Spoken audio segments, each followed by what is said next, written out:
చూస్ country delight, live better. ఇప్పుడే country delight app ని download చేసుకోండి.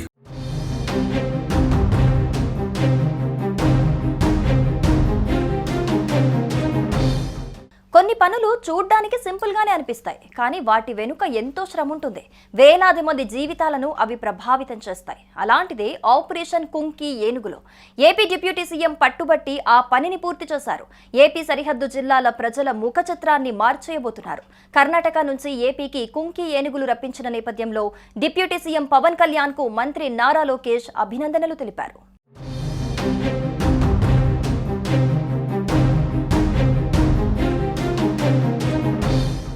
ఉమ్మడి చిత్తూరు జిల్లా రైతు సోదరుల కష్టాలకు పరిష్కారం చూపేందుకు డిప్యూటీ సీఎం పవన్ కళ్యాణ్ ప్రత్యేక చొరవ చూపడంపై మంత్రి నారా లోకేష్ ట్విట్టర్ వేదికగా స్పందించారు.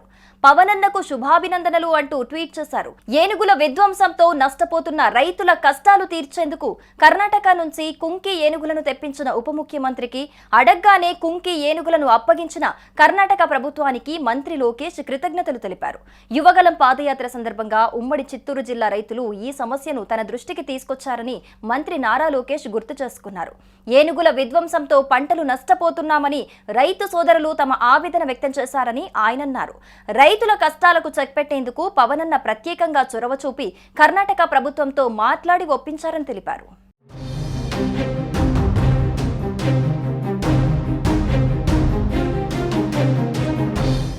మన్యం, చిత్తూరు జిల్లాల్లో పంట పొలాలను నాశనం చేసే, రైతులను తొక్కి చంపేసే అడవి ఏనుగుల బెడదకు ఇక చెక్ పడినట్లే.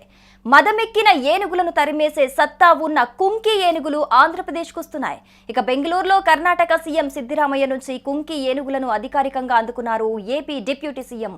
ఈ కార్యక్రమంలో కర్ణాటక డిప్యూటీ సీఎం డీకే శివకుమార్ సైతం పాల్గొన్నారు. కుంకి ఏనుగుల రాకతో 20 ఏళ్ల సమస్య తీరినట్టేనని పవన్ కళ్యాణ్ చెప్పారు. కర్ణాటక, ఏపీల మధ్య సహకారం ఇలాగే కొనసాగాలని ఆకాంక్షించారు. ఏపీలో ఏనుగుల గుంపులను తరిమికొట్టేందుకు కుంకి ఏనుగులనివ్వాలని పవన్ కళ్యాణ్ కోరగా కర్ణాటక ప్రభుత్వం 4 కుంకి ఏనుగులను అప్పగించిన విషయం తెలిసిందే.